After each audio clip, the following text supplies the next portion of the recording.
What's up, everybody? Welcome back to Real Estate Uncensored. This is the place where you get actionable ideas, insight, and inspiration to turn your real estate career into a life of freedom. We are recording behind the scenes. We have no live broadcast today. We have no Gene, but it is Greg and me and a special guest. Bryan Colemere is with us, and we're going to talk a little bit about lead generation. We're going to talk about it from the perspective of both starting out as a newer agent, but also if you're an agent that kind of wants to get a fresh start, if your business is just not clicking on all cylinders like you'd like it to, and you want to just kind of rebuild it from the ground up. We're going to talk about exactly how to do that. We're all going to give our best advice for folks who are in that position, and what's the best and highest use of your time and the highest impact things that you can do to get clients right now. So we've got a bunch of stuff to get into as always. First of all, my co-pilot in the co-pilot seat, Greg McDaniel, feeling strong. What's up today? What's up, man? Hey, had a very interesting experience. I went to an event over the weekend, which I knew what I was getting myself into, right? But it was a whole new level of experience. You think you've seen things in life? Let me tell you, my friend, you have not. But it was overall an amazing thing. You know what? This is the thing that we're going to get into with Bryan is a lot of people are afraid of stepping out of their comfort zones, right? And they don't do things that are different, maybe a little bit strange, maybe where they're not comfortable and stuff like that. And then they stay in their same routine and they wonder why life hasn't changed. And this event that I went to over the weekend was something I had never been to. I wanted to try it, and I did. And it was something that I ended up really enjoying. And I think that when it comes to prospecting, when it comes to real estate, when it comes to business, you got to try certain things. They'll get you to a certain level. And then when people say, well, how come I can't go to the next one? Well, figure out what that next move might be that would scare you a little bit and then take that jump.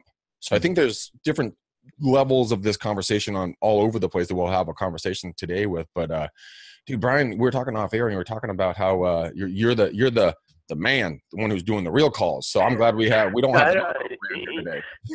Yeah, I've got a partner here, but he's not with us. It's actually my brother as well. But so you got the guy calling, making the shots and calling the shots here, right on with you guys. The OG. All right. That's right, cool. The OG. All right. So Bryan, give us a 60-second bio, who you are, where you are, what you do.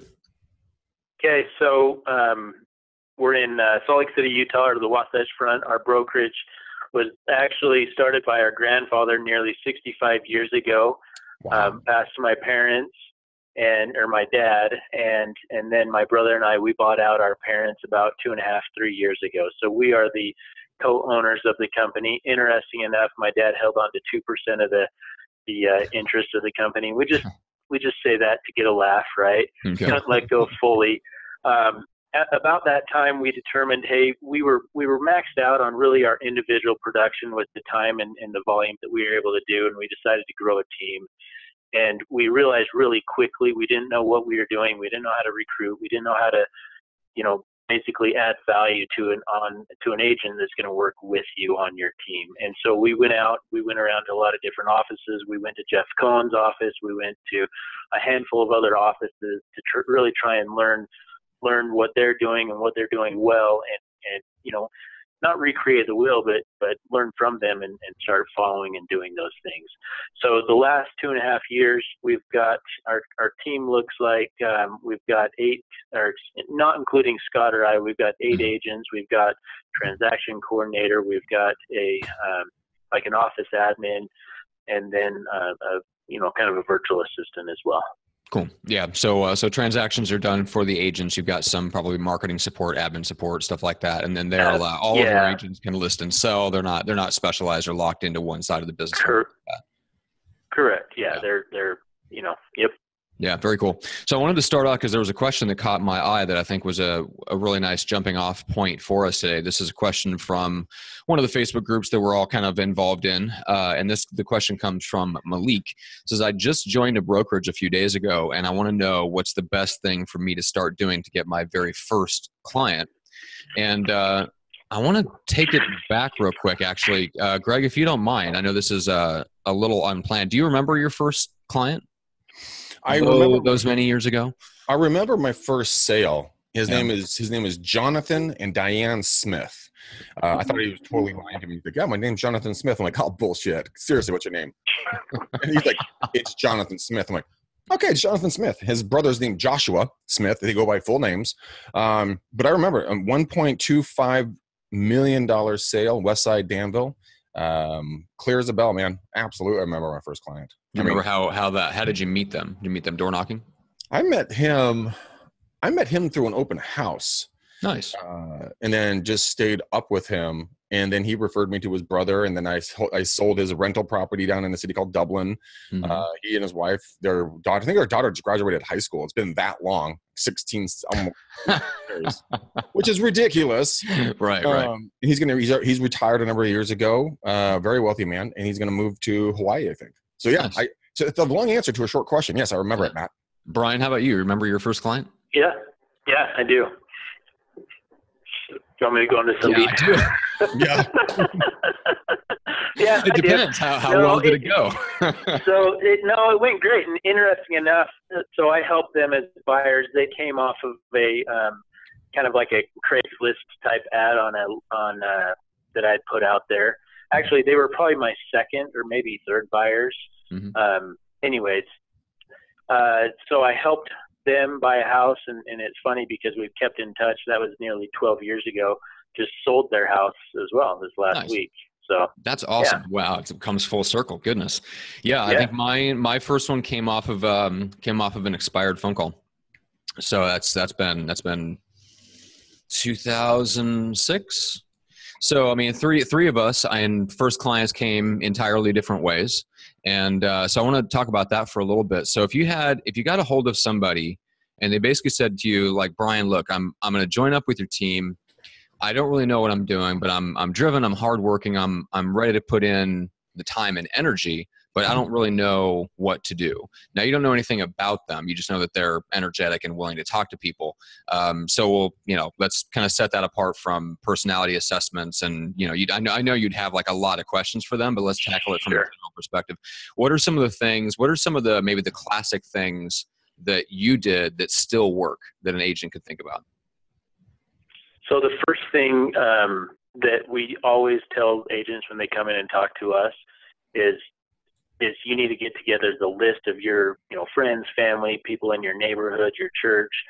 You need to get your SOI list together, because those are the people we're going to encourage you and help you reach out to right off the bat. The agents that we've seen be successful right off the bat within the first 60, 90 days and getting closings, converting and closing business is because they have at least 100 names on that. And so we kind of spearhead it with, sending out videos to their groups, to that group for them, sending out an actual letter in the mail announcing that these agents are in the business. Mm-hmm. That would be the first thing I would do. And it's funny because sometimes agents get stuck on the internet leads and thinking that's where it's at.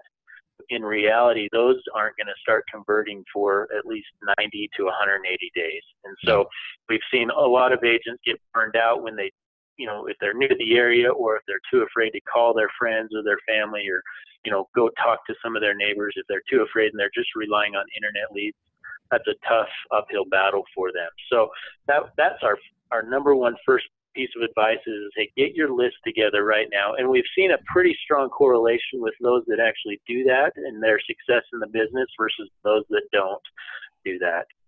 Well, Greg, how do we've made it a requirement now? So. Yeah, exactly. And Greg, I want to dig into the fear there a little bit, because Bryan hit the nail on the head, right? You've got agents that come in, and really the only reason not to do that is just fear of reaching out to the people who already know you to let them know that you're starting a new business. I literally ran into an agent the other day at a coffee shop who had just joined a brokerage and was debating on what to do, and was thinking about either becoming somebody's assistant or going and finding another job or something, for the one reason that they were just simply afraid to reach out to their friends and family and the people that already knew them. So what would you say to that person? It's effing ridiculous that people will not reach out and talk to their friends and family about what they're getting into. So if you got a new car, would you tell everyone, oh my God, I got a new car, it's so cool, it's blah, blah, blah, blah, blah. Yeah, you're going to tell everyone you got a new car. If you got accepted to a certain college, would you tell everyone in your friends and family sphere that you got into a certain college? Absolutely. So why wouldn't you tell everyone about the career you chose to get into, and go tell everyone what you're doing? I mean, it's completely ridiculous. And I said, look, if you don't go and you call 3 people and tell them you're in the business, don't come back to my training. I've had it with you. And so she kind of knew that I was being really serious with her. And so she tried to cheat on me. And she came back 2 days later, and she's like, I'm like, so? Because I was really ready to kick her out. Just be like, yeah, you're dead to me. Go die. And she came back and she's like, okay. I'm like, did you do the 3 calls? She's like, yes, I did the 3 calls. I'm like, great. Who'd you call? She said, well, I called like a friend, and then I called like my mom, and then I called my uncle. I'm like, okay, how did those go? Really sheepishly, she looks at me and she goes, well, I called my uncle and I told him what I was doing. And this is the response. He wanted to make an offer that day on a multi-million-dollar property he was looking to buy as an investment piece. And so she wrote up the contract for him. So you don't know what your friends or family are doing. There's another gal that was in my training program. She wore her name badge, right, to her daughter's volleyball game. Sat down next to this other mother that was there as well. And they'd known each other for a long time. And they're sitting there chatting. And the other lady looks at her and goes, oh, my gosh, so-and-so, you're in real estate? She goes, oh, silly thing. Yeah, I'm so sorry. I forgot to take this off. She's like, I wish I had known that, because my husband and I just closed on an investment property. I would love to have had you represent us. So I had a friend of mine many years ago, a very nefarious individual. He was a farmer, if you get my term here. He and I've known him forever, great guy. But he and I were having a beer, and he just catching up on life and so on and so forth. He made this comment to me. I'll never forget it for the rest of my life. He said, Greg, there's hundreds, if not hundreds of thousands of dollars floating right over your head. All you have to do is learn how to reach up and grab some. And it could be as simple as picking up the phone, calling your uncle, saying hi, how's life, what's new? Oh, you want to make an offer? Okay, I can do that for you. I mean, it's that easy. Those dollars are high over your head, Greg. Bryan, I want to talk about going back to kind of like when you plug into a team. I think one of the things they can do for a new agent, because I like looking back now, I wish I kind of built a little bit of this structure around me. Like when I first got in, we found somebody almost through happenstance that was like a part-time transaction coordinator, a really experienced agent, someone I've really felt like I could trust. So I could go out and I could call expireds, or I could tell people I was in the business, knowing that I had like a really experienced agent behind me who's going to make sure that stuff was filled out correctly. You know, just all the T's are crossed and the I's are dotted and all that stuff. To me, that's what more so than like getting a good swift kick in the pants from someone like Greg. Looking back now, I wish if I would have been plugged into a team, I would have felt better about reaching out to my sphere of influence, because I would have just felt more confident in the service I was giving them, knowing I had a team behind me. It just changes the dynamic, you know? Well, and don't get me wrong. It's not like we say, hey, sit down, here's your desk, there's the phone, call your sphere. There's the training behind that, what to say and how to say it to your sphere, and really any lead source that we're giving them. So, in addition, it's, the training is there to help them get up to speed, as well as the role plays and, everything that comes with that. Yeah. All right. So let's talk about some other tactics that work really well. So maybe some of the things that you really enjoy doing and things that you enjoy teaching. So the other thing that we really emphasize is when we have an agent that comes to us and they say, hey, we're struggling, we're going to look at their calls, we're tracking all their calls, we're tracking their contacts, we're tracking their, the contracts that they're writing. Mm-hmm. And if they're not doing, if they're not making at least 100 calls a week, then that's the first problem, right? Mm-hmm. If they're making over that, then it's okay. They're probably not very good at their scripts. They're not very good at conversion. And then the other thing that's really, so, hey, are they calling? Who are they calling? What are they saying on those calls?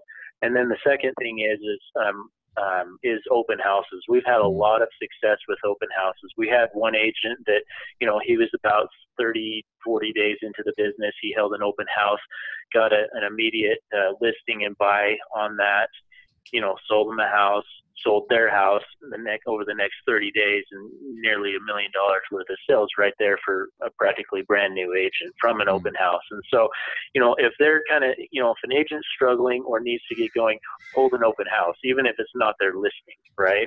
They can do that. Open houses have been a consistent source of value add, and you can go to a top producer in your office or in your company, and just say, hey, look, can I hold your open house? And or if it's a vacant house, hold it open during the week. Put a butt ton of signs out all over town. Direct people in. Do a 5 o'clock, maybe wine and cheese, a twilight showing. If you don't want to serve alcohol, like we don't actually ever serve alcohol at our events ever, just because of the liability involved. But you could do like I don't know, tea and cookies. Be creative. You come up with whatever works for you. Just get butts in the house. That's all you're trying to do, right? If they have Wi-Fi, you got to work from somewhere. Why not work at a vacant property where you have the opportunity to potentially meet people? Open houses can be incredibly powerful when they're done correctly. A lot of the times agents, they get nervous, right? It's like a first date. They don't know how to really treat the other person when they walk into the house. Mm-hmm. So they try to make out with the hot chick at the bar before you even get her name. Like, hey, here's my card. Work with me. Dude, desperation is a stanky perfume, homie. Matt knows this. You need to pipe down on putting that on, man. Oh my God. Well, Greg, that's a great point. So doing the open house, doing it right. So having your signage, having a million signs, big signs, clearly leading them, going around knocking the doors ahead of time around the listing that you're going to hold open. I mean, that's a great way to talk to people. And because a lot of times people that come through the open houses, they're not really looking to buy, but they're looking to sell their house as well. So why not, get 100 postcards or, flyers or whatever, go knock the door a few days before, or even the morning of, if you're doing it, a Saturday or Sunday morning, go knock it, invite them to come by. Are you listing it online on all the different websites? I mean, there's a whole slew of information. I mean, it's more than just putting out one or two signs, a couple balloons, and then hoping people are going to come. Yeah.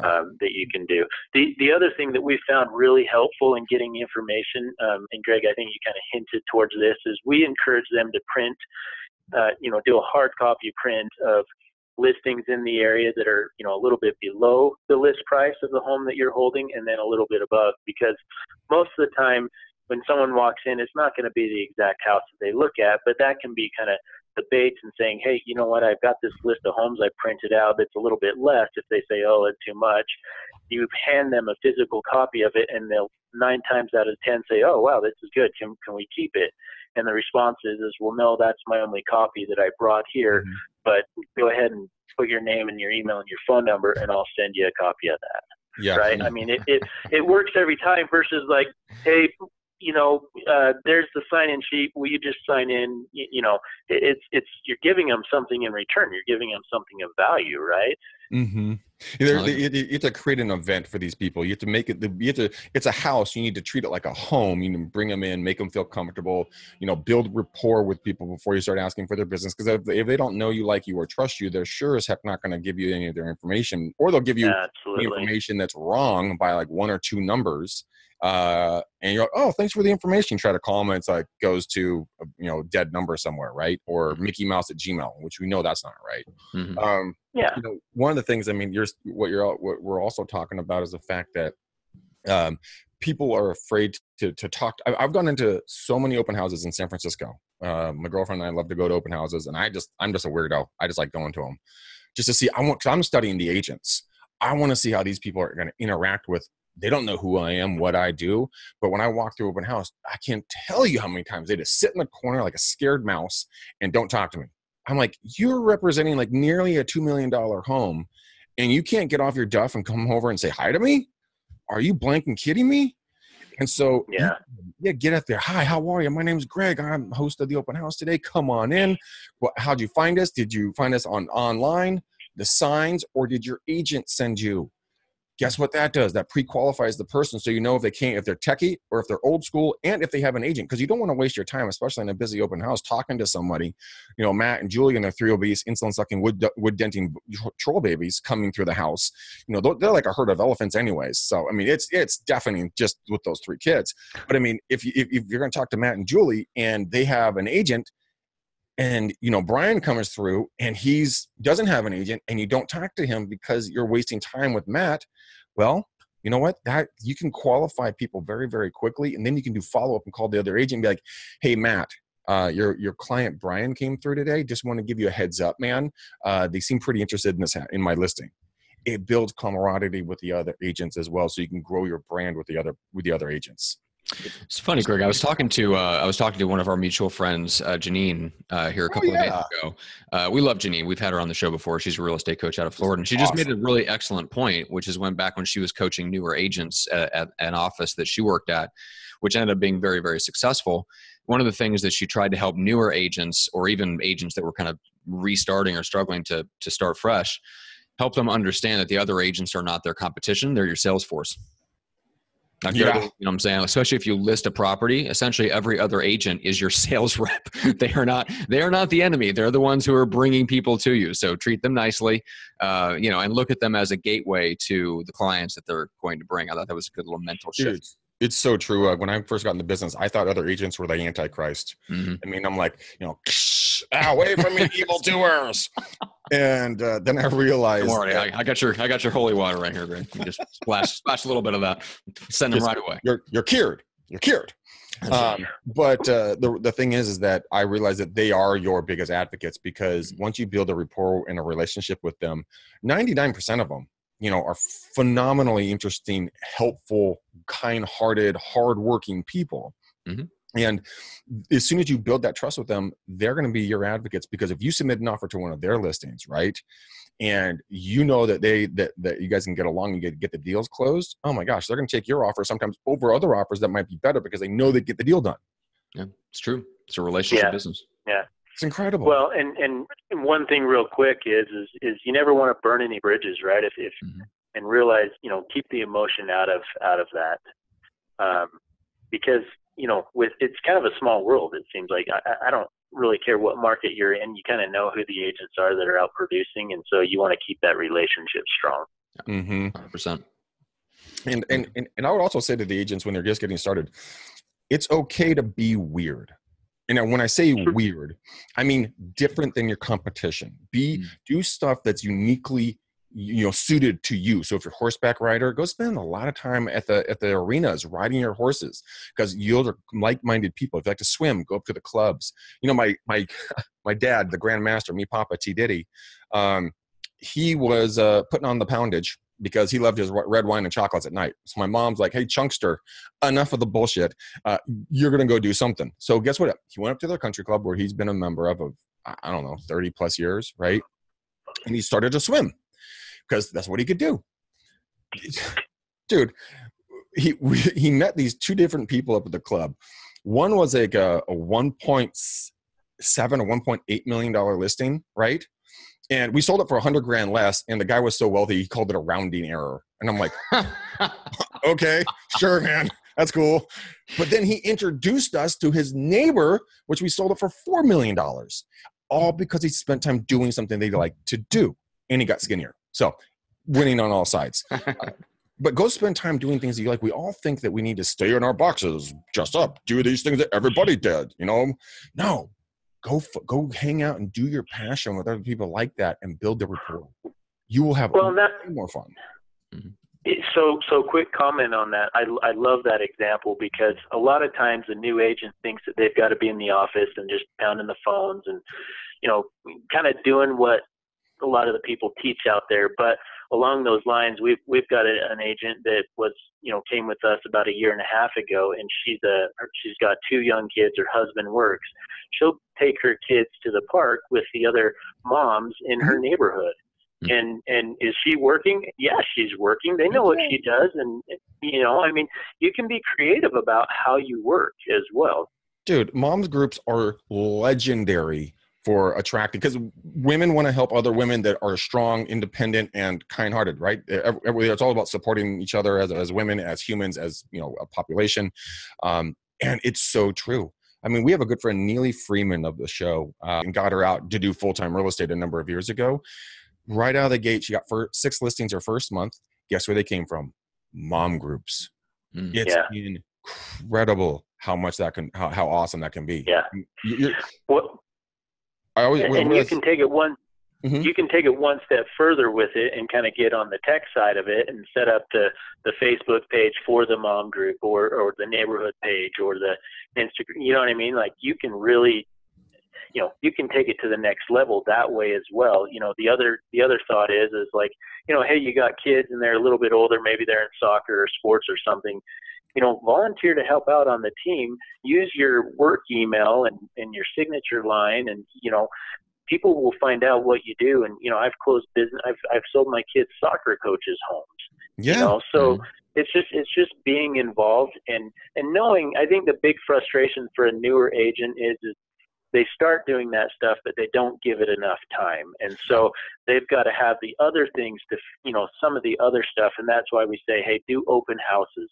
Mm-hmm. We're providing internet leads, follow up with them religiously and be on those leads, So, that's the frustration that we've seen is that sometimes that business doesn't come fast enough. You've got to get it going, but you got to have a few other things to fill in the gaps as well. Well, I mean, one of the things that I do, those of you who are just listening to my voice and not watching the video, I have a shirt that says, I've got curb appeal, right?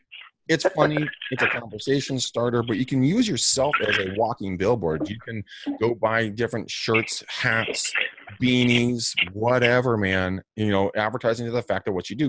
Just do a Google search of real estate shirts and you can find them if that's your style. I mean, just have fun. Don't hold back. Get out there, have the conversations and say, hey, I go real estate. Here's my card. I'm one phone call away if I can help you. It's that simple. And then also take advantage of all like the technology.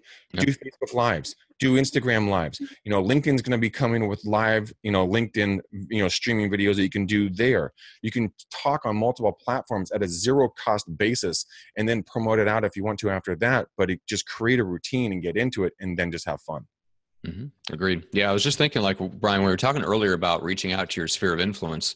Coming up with those 150 people that you're going to pick up the phone and call is awesome. And you start there. And I think then you can build on top of that because each of us has, the average person has 1,000, 1,500 friends on Facebook, something like that. You'd have to find a real introvert to find somebody who doesn't have more than 500 friends already on Facebook, or maybe they're just under the age of 25, I guess, and they think Facebook is for their parents and their grandparents, which they're right. And those are all the people that buy homes. So maybe start friending them. Because what happens is you can take all those 1,000 or 15 people and message 20 of them a day and send them an authentic either voice message, which is surprising to people. You can send a little video message, or you can just write something up in text, letting them know that you've joined a real estate team. You're super excited. Let me know if there's any questions that you have about real estate. And I partnered up with a team that, has a ton of experience. So I'm really excited to get started and stuff like that. I guess not, Bryan, you'll help them out with the exact messaging. It kind of depends on what their situation is, what age they are, what their background is. Like there's a bunch of different ways to spin that message in terms of how you reach out to different levels of people within your sphere of influence and how you phrase it. That's why it's good to have somebody like in your corner, like Bryan or like Greg or something like that. But if you keep that in mind, that's a whole other avenue of communication. It's super scalable. It's something you can do every single day. I ran into a really good mortgage broker here in San Diego that's most of what his lead generation is on Facebook and LinkedIn for 2 to 3 hours a day, not surfing, not trolling, not lurking, starting actual real conversations with human beings, right? Social media is just the start of the conversation, and then he gets them on the phone, and then you have a good conversation, you take it from there, right? To me, that's the next generation of prospecting, as certain things get a little bit less effective. And you hit it right on the point, because it's not necessarily Facebook, it's the actual communication with the person, right? Because I've seen a lot of agents waste a lot of time and money thinking that doing a Facebook ad is the thing to get business, and it's not. It's you're like what you just said. You're messaging, you're reaching out, you're asking for a conversation, asking to get together. Yep, exactly. That's the name of the game. Well, there's a lot of times. Here's I know we're going to coming up on our breakoff point here, but here's the thing. Now, Bryan, I'm sure you see this as well. Agents are like, okay, this is all well and good. This is all really good information, but I don't know what to say. I don't know what to talk about. And so here are a couple of very easy resources. One, go sign up for Inman News, pay the $100 or whatever that it's going to be for a year. It's an amazing content resource where you can get a lot of industry knowledge. And there's another couple places. Another one's called realtytimes.com. And realtytimes.com is a wonderful resource where you can go there and you type in, then you go right to the consumer advice tab. And then they have articles about buyers, sellers, mortgage, new home, homeowners, and HOA advice. This is like 1, maybe 2 pages. They have a sexy title. They got good content, and it's there 100% free. So you can educate the consumers, you can educate yourself, and you don't have to take any money out of your pocket. Now, the last place where you can go, and this, Bryan, goes back to the open houses for you, is another site called neighborhoodscout.com. And if you go there, now you have to pay for the reports if you get an actual report. But if you just put in your zip code, right? And then they're going to have the master zip code, and then they're going to have micro areas within that zip code that are hyper local information. And it's going to have like real estate advice. It's going to have notable and unique people, places, languages, ethnicities, ancestry. The list goes on and on. But you can grab that. And if you're at an open house, when Matt and Julie and the 3 obese insulin cell control babies come through, then you can hand out the information about that neighborhood with your brand on it and say, hey, Bryan, I'm not sure if you knew this, but in this neighborhood, blah, blah, blah, blah, blah, blah, blah, blah, blah, blah, blah, blah. Here's a unique thing that you may not know about this. By the way, here's a list of some homes that are besides mine. Would you like to know more? And it just gives you an opportunity to grow as an agent, as well as helping the consumers, because man, they don't know where they're buying 99% of the time. They just saw a pretty house online and they showed up at the front door. Be a guide, be a resource. And those, and be the expert, right? Be the expert. Yeah, 100% be the expert. And then just guide them through this process. Don't hunt them down. Don't try to be a stalker, Matt, and just make sure that you Thank you for that. Appreciate it. You're welcome, trench coat. Make sure that you can guide them through this, because they need a guide. They literally need a guide. Yeah. Well, and if you don't feel like you are the expert yet, if you're new, and 1, you got to put in the time, but 2, have people around you, a coach, a mentor, a broker, whatever, right, that you can rely on. And if you're not sure the answer to the question, hey, I'm not sure on that, but I can find out the answer, right? Don't let fear of not knowing stop you from picking up the phone and making the call or holding the open house or whatever. Yeah, and Bryan, in your case, man, they should always come to you. You're a wealth of knowledge. You're extremely talented in this business. This is your 3rd generation in the business. I mean, that's incredible, first off. It's not like you haven't seen these scenarios before, okay? So just reach out to you and have a conversation. Yeah, by the way, how do they do that? What's the best way to connect, Bryan? So my email is Bryan, BRYAN, at ColemereRealty.com. We also just started a Facebook page that we're directing, these types of helpful tips and advice and videos, that type of thing. We're getting it going. It's called Utah Real Estate Top Producers.